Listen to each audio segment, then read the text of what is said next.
The first step towards achieving your dreams is having the right coach. Get the best education with forensic classes by Diksha and make your NET forensic exam dreams come true. Download the app now. Before starting today's class, a quick reminder that we have an application. Application की link आपको description में मिल जाएगी, वहां से आप इसे download कर सकते हैं. आप प्ले स्टोर से भी इसे डाउनलोड कर सकते हैं एंड ऐप स्टोर से भी इसे डाउनलोड कर सकते हैं. जैसे आप एप्लीकेशन डाउनलोड करेंगे आपको लॉगिन करना होगा. लॉगिन करने के बाद आप स्टोर पर क्लिक कर सकते हैं. स्टोर में आपको कोर्स लिस्ट मिलेगी. इस कोर्स लिस्ट में से आप अपना डिजायर्ड कोर्स सेलेक्ट कर सकते हैं एंड एनरोल कर सकते हैं.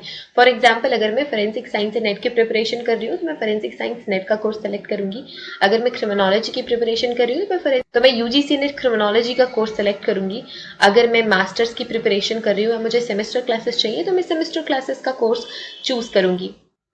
फॉर एग्जाम्पल, अगर मैं यूजीसी नेट फोरेंसिक साइंस की प्रिपरेशन कर रही हूँ तो मैं फोरेंसिक साइंस का कोर्स चूज करूंगी. अगर मैं क्रिमिनोलॉजी की प्रिपरेशन कर रही हूँ तो मैं क्रिमिनोलॉजी का कोर्स चूज करूंगी. इसके अलावा सेमेस्टर क्लासेस भी अवेलेबल है एंड फोरेंसिक के फील्ड में जितने भी entrance examination, BSc entrance examination, MSc entrance examination के कोर्सेज भी अवेलेबल हैं.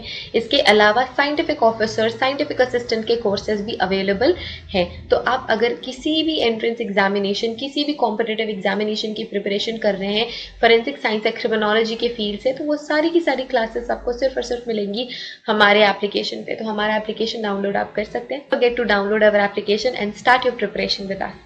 So basically we have two types of courses in our application, video lecture course and study material course. So video lecture course में आपको सारी की सारी चीजें मिलती हैं. Video lectures, PDF, study material, mock test, previous year question paper, everything.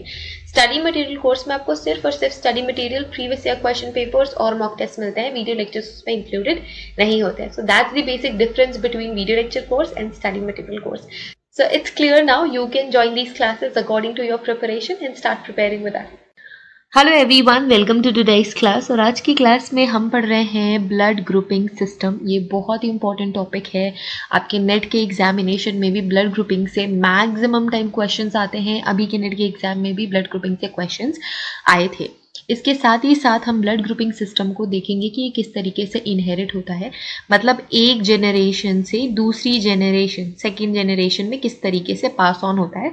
तो इससे रिलेटेड क्वेश्चंस भी आते हैं. जब कभी भी आप कोई भी फोरेंसिक कॉम्पिटिटिव एग्जाम देते हो, चाहे वो नेट का एग्जामिनेशन हो, चाहे वो एंट्रेंस एग्जामिनेशन हो, या फिर वो साइंटिफिक ऑफिसर या साइंटिफिक असिस्टेंट की एग्जामिनेशन हो, ब्लड ग्रुपिंग से क्वेश्चन आते ही आते हैं और बहुत स्मार्ट क्वेश्चन आते हैं. इसी वजह से ब्लड ग्रुपिंग का जो कॉन्सेप्ट है वो क्लियर होना बहुत ज़्यादा ज़रूरी है. बच्चे अभी भी कंफ्यूज होते हैं इस टॉपिक पे. तो let's understand blood grouping system and theory of inheritance. Okay, so what is blood grouping? So let's understand blood grouping system या blood grouping क्या होता है. Blood is a fluid connective tissue. हम इसे जूनियर क्लासेस से पढ़ते आ रहे हैं that blood is a fluid connective tissue. एक तरीके की क्या होती है, टिश्यू होती है और एक बहुत ही इंपॉर्टेंट एलिमेंट है आपके सर्कुलेटरी सिस्टम का. ठीक है, सर्कुलेटरी सिस्टम में हम क्या सर्कुलेट करते हैं, हम ऑक्सीजन सर्कुलेट करते हैं एंड कार्बन डाइऑक्साइड को भी सर्कुलेट नहीं करते but different cells and tissues से कैरी करके उसे एलिमिनेट करने का काम करते हैं. तो जो हमारा सर्कुलेटरी सिस्टम है वो ऑक्सीजन भी सर्कुलेट करता है एंड कार्बन डाइऑक्साइड को भी एलिमिनेट करने के लिए कलेक्ट करने का काम करता है. In a healthy person approximately 5 litres या फिर 12 pint of blood circulates throughout their body.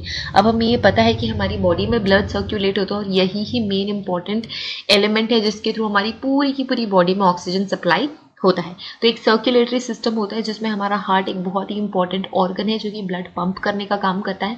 अब जो ब्लड है, ये हमने ऑलरेडी पढ़ा हुआ है कि जो ब्लड है वो डिफरेंट चीज़ों में हम उसे डिवाइड कर सकते हैं. तो हम फॉर्म्ड एलिमेंट्स में से डिवाइड कर सकते हैं और किस में डिवाइड कर सकते हैं, हम सेल्स में डिवाइड कर सकते हैं. तो सेल्स में फिर आरबीसी, डब्ल्यूबीसी, प्लेटलेट्स, ये सारी चीज़ें आ जाएंगी. बेसिकली जो आरबीसी है, रेड ब्लड सेल जिसे हम कहते हैं, सो आरबीसी ही ऑक्सीजन कैरी करने का काम करती है और एक बहुत ही ज़्यादा इंपॉर्टेंट एलिमेंट है. अब ये जो ब्लड है इनको हम डिफरेंट ग्रुप्स में डिवाइड कर सकते हैं on the basis of antigens and antibodies. तो वो कैसे होगा हम अभी देखेंगे. इट कंसिस्ट इरेथ्रोसाइट्स, इरेथ्रोसाइट्स को हम कहते हैं आरबीसीज, ल्यूकोसाइट्स को हम कहते हैं WBCs। WBCs white blood cells होती हैं। एरिथ्रो का मतलब होता है कलर, और रेड ब्लड सेल्स को हम इसी वजह से कलर्ड सेल्स कहते हैं। रेड कलर का होता है, ये प्रोटीन की वजह से होता है। ये कौन सी प्रोटीन की वजह से होता है? ये होता है हीमोग्लोबिन प्रोटीन की वजह से। तो मैं हमें हीमोग्लोबिन लिख देती हूँ। WBCs में हीमोग्लोबिन एब्सेंट होता है, इसी वजह से वो वाइट होती है। एंड प्लेटलेट सस्पेंडेड होती है प्लाज्मा में along with the millions of different molecules with its own specific roles and functions. So different और roles and functions different elements के होते हैं, but erythrocytes, leucocytes and platelets, ये तीनों बहुत ही ज़्यादा इंपॉर्टेंट एलिमेंट्स होते हैं आपके ब्लड के। Red blood cells, white blood cells, आपको ये पता है जो व्हाइट ब्लड सेल्स है वो आपकी बॉडी का डिफेंस मैकेनिज्म बनाती है, आपकी इम्यूनिटी क्रिएट करती है। एंड प्लेटलेट्स बहुत ज़्यादा इंपॉर्टेंट है। आपने जो ब्लड क्लॉटिंग का सिस्टम पढ़ा होगा उसमें प्लेटलेट्स बहुत इंपॉर्टेंट रोल प्ले करते हैं। Then we have blood grouping system. अब ये जो ब्लड की ग्रुपिंग सिस्टम है, आपने जूनियर क्लासेस में भी पढ़ा होगा कि हमारे पास कितने ब्लड ग्रुप्स होते हैं। A होता है, B होता है, AB होता है और O होता है। आप अपने सराउंडिंग में भी पूछेंगे तो आप ब्लड ग्रुप्स पूछ सकते हैं। आपके स्कूल के आईडी कार्ड्स में भी ब्लड ग्रुप लिखा हुआ होता है, आपके कॉलेज आईडी कार्ड में भी ब्लड ग्रुप लिखा हुआ होता है। सो ये ब्लड ग्रुपिंग क्या है, हम कैसे ग्रुप्स बना रहे हैं? तो ये जो ग्रुपिंग सिस्टम है, सबसे पहले कार्ल लैंडस्टीनर थे, एक साइंटिस्ट जिन्होंने डिस्कवर किया, और इस सिस्टम को हम कहते हैं ABO ब्लड ग्रुपिंग सिस्टम। इस सिस्टम को हम क्या कहते हैं? ABO blood grouping system. देखो यहाँ पे सिर्फ A, B और O दिख रहा है आपको। यहाँ पे A सेपरेट है, B सेपरेट है, AB together and O separate. तो ये जो ABO, यही तीन चीजें आ रही हैं, इसी वजह से हम इसे ABO ब्लड ग्रुपिंग सिस्टम कहते हैं। अब ये कब हुआ था? In the year 1900। So 1900s के टाइम पे कार्ल लैंडस्टीनर ने ब्लड ग्रुपिंग सिस्टम को इन्वेंट करा। In his experiments he mixed different blood types and noted that plasma from certain blood type produced agglutinates and formed clusters which were caused by absence of molecules on red blood cells which result in antibodies to defeat that molecule। अब क्या हुआ? कोई भी scientist किसी भी चीज़ को discover कब करता है? जब वो एक्सपेरिमेंट्स करता है। तो जब कार्ल लैंडस्टीनर ने एक्सपेरिमेंट किया और उन्होंने डिफरेंट ब्लड को मिक्स किया, जो प्लाज्मा है वो क्या प्रोड्यूस कर रहा है? एग्लूटिनेट्स प्रोड्यूस कर रहा है या फिर क्लस्टर्स क्रिएट कर रहा है। और कुछ ऐसे मॉलिक्यूल्स है जिसमें ये क्लस्टर्स क्रिएट नहीं हो रहे हैं।